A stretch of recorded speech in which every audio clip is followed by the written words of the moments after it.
नमस्कार, मैं हिमांशु और आप देख रहे हैं टारगेट विथ हिमांशु। सबसे पहले आप सभी को नव वर्ष की हार्दिक शुभकामनाएं। आज वर्ष का पहला दिन है।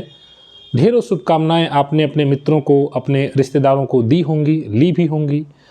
लेकिन इस नए वर्ष में क्या स्ट्रेटजी बनाई जानी चाहिए और किस प्रकार से इस नए साल की शुरुआत की जानी चाहिए, इस वीडियो में हम इसी विषय पर चर्चा करने वाले हैं। बड़ा महत्वपूर्ण है, इस वीडियो को आप ज़रूर देखें, क्योंकि देखा जाए तो वर्ष बदला है, लेकिन हमारी जो मानसिकता है उसको थोड़ा सा बदलना है। नए वर्ष में नए प्रकार से शुरुआत की जाए तो अगर हम अपना 100% दें और ना भी दे पाएँ तो कुछ न कुछ ज़रूर हासिल करेंगे। जैसा कि आप आज जानते हैं, उत्तर प्रदेश लोक सेवा आयोग के द्वारा PCS परीक्षा के लिए भी विज्ञापन जारी किया गया है। इस परीक्षा में आप शामिल भी हो सकते हैं। इसके अलावा कुछ लोगों का यह विचार होता है कि प्रशासनिक सेवा में जाएं, जनता के लिए कार्य करें, पब्लिक के लिए कार्य करें। हो सकता है कि आप सहायक अध्यापक के रूप में कार्यरत हों, लेकिन इससे भी कहीं बेहतर है कि आप और उच्च सेवाओं में जाएं। आप में हम सभी हैं, मैं भी हूं, और यहाँ पर प्रयास किया जाए। और चूँकि आज पहले दिन ही विज्ञापन जारी हुआ है, तो हमें थोड़ा सा इस विषय पर भी चर्चा या इस ओर भी ध्यान देना चाहिए। नए साल का जो आप पार्टी मना रहे हैं वो अपनी एक अलग, और उसके साथ ही साथ एक अपने फ्यूचर का स्ट्रेटजी अलग होनी चाहिए।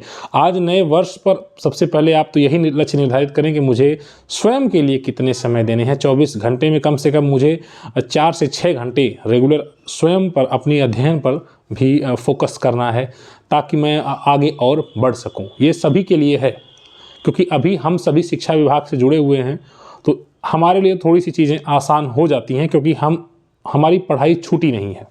कुछ लोग ऐसे होते हैं जो अन्य सेवाओं में चले जाते हैं, जैसे रेलवे में हो गया, डाक में हो गया, बैंक में हो गया। उनकी स्थिति थोड़ी अलग हो जाती है, क्योंकि उन्हें दिन भर इस प्रकार से व्यस्तता हो जाती है कि वो पढ़ाई से छूट जाते हैं, उनका कनेक्शन छूट जाता है।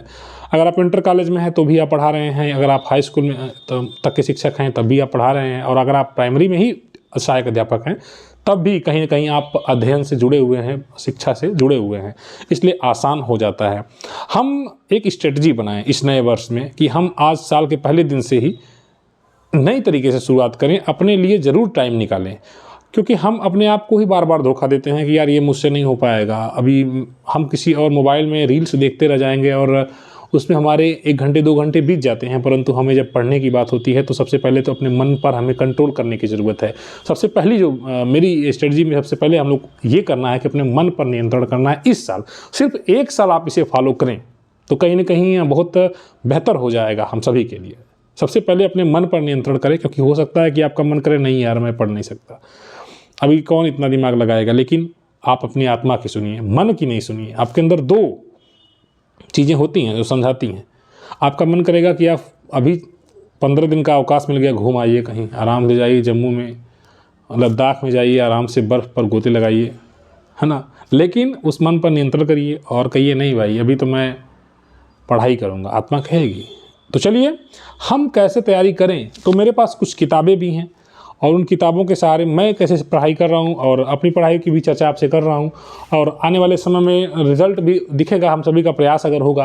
तो सबसे पहले मेरी फेवरेट विषय जो कि भारत का संविधान, जो आप जानते हैं, विषय के रूप में उत्तर प्रदेश लोक सेवा आयोग हो या फिर सिविल सेवा हो या फिर अन्य कोई भी परीक्षा हो, जहाँ पर आप छोटी छोटी परीक्षाओं से लेकर बड़ी से बड़ी परीक्षाओं तक देखें अगर, तो सबसे पहले भारत के संविधान कानून की जानकारी अभ्यर्थियों से खूब ली जाती है। इसलिए चूँकि हम लोग ऐसी सेवा में जाना चाहते हैं जहाँ पर डिटेल में ज़्यादा गंभीरता से प्रश्न पूछे जाते हैं, ज़्यादा सॉलिड प्रश्न पूछे जाते हैं, वनडे एग्जाम्स से बेहतर कंडीशन में, मतलब वनडे एग्जाम्स में की तुलना नहीं कर सकते आप PCS एग्जाम से या फिर सिविल एग्जाम से, UPSC से। तो ऐसी परीक्षाओं में पढ़ने के लिए थोड़ी सी स्ट्रेटजी और सॉलिड बनानी पड़ती है। बाकी परीक्षाओं में तो आप लूसेंट को भी पढ़ लेंगे अगर सामान्य ज्ञान, तो उससे भी काम चल जाता है। लेकिन लोक सेवा आयोग की परीक्षाएं अगर आप देख रहे हैं, अगर आप समीक्षा अधिकारी जैसी परीक्षाएं देख रहे हैं, तो आपके लिए इंपॉर्टेंट हो जाता है कि आप थोड़ी डिटेल में आपकी नॉलेज हो। तो सबसे पहले पॉलिटी के लिए हम पढ़ते हैं M लक्ष्मीकांत की, जो कि आप सभी जानते हैं सबसे अच्छी किताब मानी जाती है। हालांकि हिंदी वर्जन में थोड़ी सी कठिनाइयाँ होती हैं अभ्यर्थियों को, क्योंकि इंग्लिश से ट्रांसलेट किया गया है इस किताब को। इसके लिए आपको कक्षा 9 की एक NCERT है, कक्षा 9 की NCERT है भारत का संविधान। एक मिनट में उसको दिखा रहा हूँ आपको, इसको आप पढ़ें अगर, तो ये बड़ी अच्छी किताब है। भारत का सिद्धांत और व्यवहार देखें, बहुत ज़बरदस्त किताब है। इसकी भाषा इतनी बढ़िया है कि इसको पढ़ेंगे तो आपका बोरियत नहीं महसूस होगा। किसी किताब को पढ़ने पर हमें बोरिंग सा लगने लगता है, तो ऐसा नहीं होगा।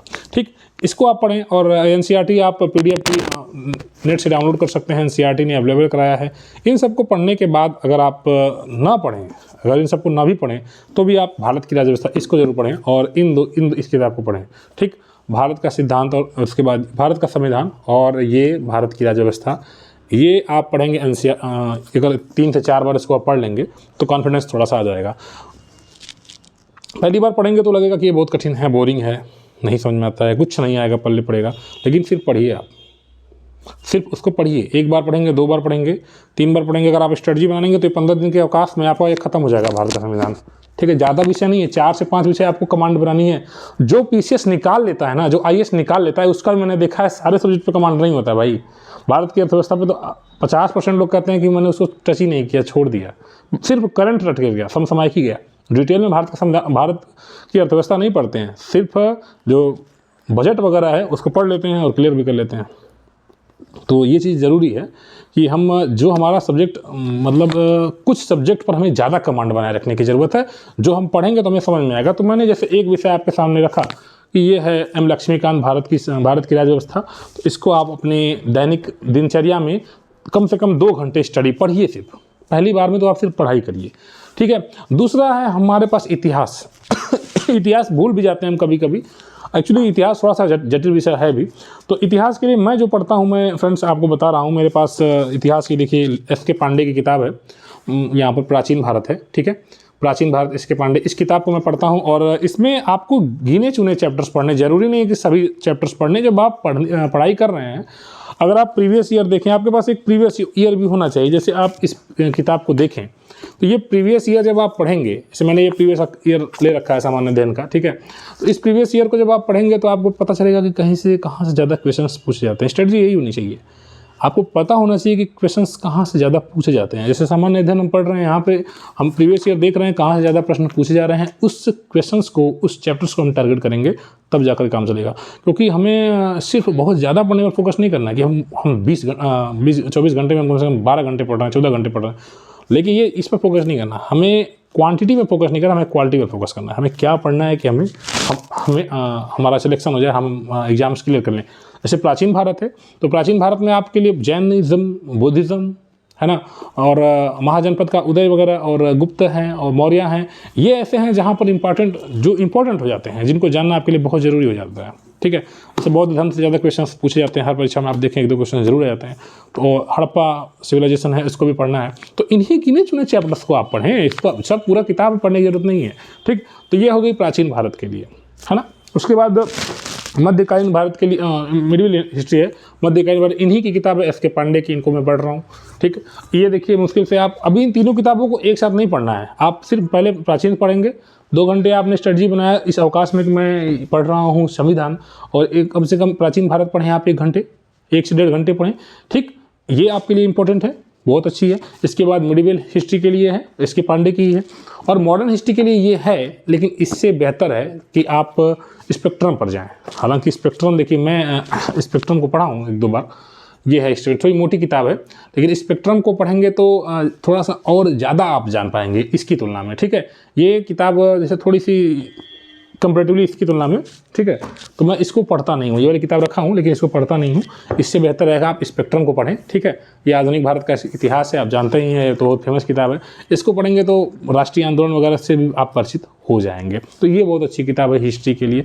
तो ये आप इसको पढ़ सकते हैं। जैसे मेडिवल हिस्ट्री छोड़े रहिए, इसलिए कि मेडिवल हिस्ट्री से कम क्वेश्चन आते हैं। आप मॉडर्न पर फोकस करिए, मॉडर्न बहुत से ज़्यादा क्वेश्चन आते हैं, क्योंकि उसमें राष्ट्रीय आंदोलन है, जो आधुनिक भारत का इतिहास समझ रहे हैं आप, वो चीज़ आ जाता है। तो इसलिए स्पेक्ट्रम पढ़ें आप। स्पेक्ट्रम के साथ साथ आप पहले प्राचीन भारत पढ़ें, तो प्राचीन भारत और मध्यकालीन भारत एक साथ हो जाएगा, आधुनिक एक साथ हो जाएगा। ठीक है, प्राचीन और मध्यकालीन को कनेक्ट कर लेंगे आप। ये हो गया आपका। अब आप देखें तो भारतीय कला और संस्कृति से भी प्रश्न आते हैं।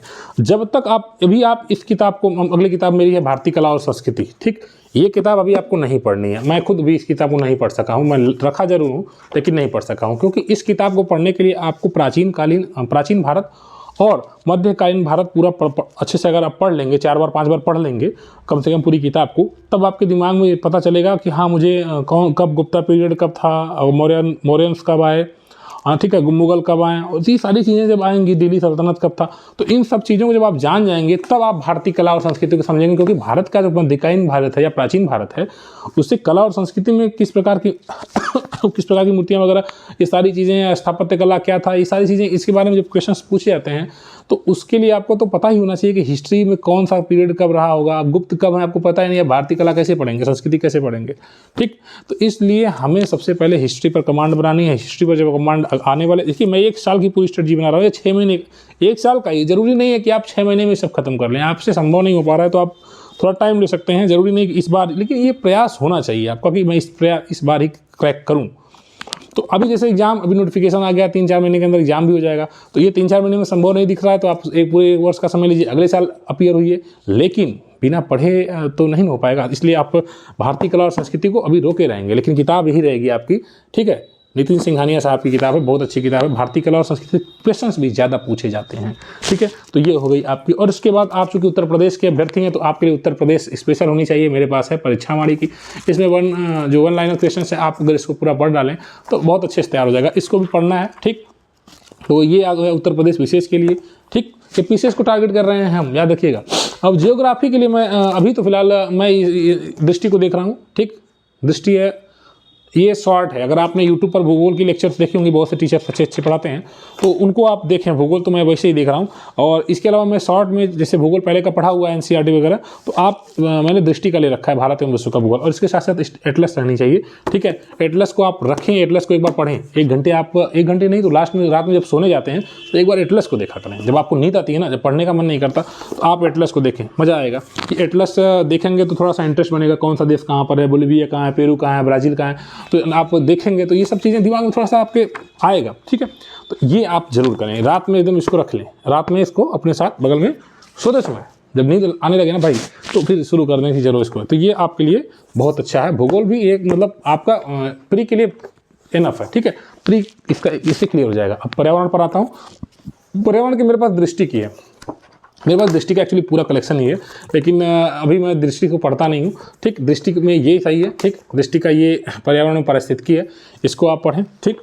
और सामान्य विज्ञान है, अगर आपके पास लूसेंट का सामान्य विज्ञान है तो ठीक है, लूसेंट नहीं है तो जैसा कि मैंने बताया कि दृष्टि का मेरे पास सामान्य विज्ञान है। मैं ज़्यादा सामान्य विज्ञान अभी पढ़ भी नहीं पा रहा हूँ, इसमें थोड़ा बहुत पढ़ सकते हैं इसको आप, लूसेंट सामान्य विज्ञान अभी देख सकते हैं। तो ये आपकी अभी तो आपके लिए यही है। बाकी आप करंट में जाएं तो करंट के लिए मैं अर्थव्यवस्था बिल्कुल छोड़ दिया हूँ, अर्थव्यवस्था में नहीं पढ़ रहा हूँ, क्योंकि मैंने पढ़ने का प्रयास किया, बहुत कठिन है, बहुत समझ में नहीं आता है। तो अर्थव्यवस्था में टाइम देने से अच्छा है कि बाकी सब्जेक्ट पर कमांड बढ़ाने। और अर्थव्यवस्था के लिए आप ये कर सकते हैं कि जब एग्जाम करीब हो तो थोड़ा सा टाइम देते हुए बजट वगैरह पढ़ लिया जाए, बजट से। और जब आप देखें तो अर्थव्यवस्था में ज़्यादातर करंट के ही क्वेश्चन पूछे जाते हैं, तो करंट पर फोकस करें, ये स्ट्रेटजी होनी चाहिए मेरे भाई, ठीक। तो अभी तो मैं इस नए साल में, जैसा कि मैंने भी प्लान बनाया कि भी हम लोग ये करेंगे डेली का, कि पढ़ाई करें, और आप भी इस चैनल से जुड़े रहें और अधिक से अधिक लोगों तक जोड़ें भी, ताकि एक माहौल पढ़ाई का बनाया जाए। इस नए साल में हम लोग की स्ट्रेटजी होनी चाहिए कि हम कुछ और अच्छा कर सकें और कुछ अच्छी चीज़ें कर सकें। और जानते हैं कि एक चीज़ और है कि दुनिया में सब कुछ सब धोखा ही है, कुछ भी कोई किसी का है नहीं। आपके पास हमारा जो ज्ञान है, किताबें हैं, वही सिर्फ अपनी हैं। एक समय ऐसा आएगा ना, दुनिया में सब साथ छोड़ देंगे, लेकिन ये किताबें आज ज़मीन पर रखी हुई हैं, ये ज़मीन पर नहीं है, लेकिन जैसे मैं बोल रहा हूँ कि किताबें जो भी कहीं रखी हुई हैं, वही एक ऐसा ज्ञान है, वही किताबें ही ऐसी चीज़ हैं जिनका आप सहारा लेकर आप बहुत ऊंचाइयों पर जा सकते हैं, बुलंदियों पर जा सकते हैं। हम इस किताब से जितनी दूरी बनाएंगे भाई साहब, उतने ही हम पीछे रह जाएंगे। इसलिए आप इस नए वर्ष पर प्रतिज्ञा लीजिए, मेरे साथ प्रतिज्ञा लीजिए कि इन किताबों को ही अपना जीवन बनाएंगे, क्योंकि इन किताबों के सहारे ही आप बहुत आगे जाएंगे भाई साहब, ठीक है। तो इसी वीडियो के इसी बातों के साथ कि आप इस मेरी बातों को समझ पाए होंगे, और नए साल में नए स्ट्रेटजी के साथ आयोग की परीक्षाएं जो आ रही हैं उस पर ध्यान देते हुए आप पढ़ाई शुरू करेंगे, ठीक है। हम लोग चर्चा करते रहेंगे, पढ़ाई करते रहेंगे कि क्या चीज़ें हो रही हैं, क्या नहीं हो रही हैं। तो इस तरह से एक माहौल बनाएंगे पढ़ाई का, और कुछ और बेहतर करके दिखाएंगे, ठीक है। तो इसी बात के साथ फिलहाल इस वीडियो में इतना ही, और प्रयास है कि आप लोग आयोग, हम सभी लोग आयोग की भर्ती जो आ रही उत्तर प्रदेश आ चुकी है, उसके लिए विज्ञापन जो आया है आवेदन करें। इस महीने पूरा समय है और आवेदन करने के बाद आवेदन करते करते हम तैयारी भी करते रहें, ताकि हम और उच्चतर सेवाओं में जाएं और अपने देश का विकास में, जो विकास में अपना योगदान है वह दे सकें। मिलते हैं नेक्स्ट वीडियो में।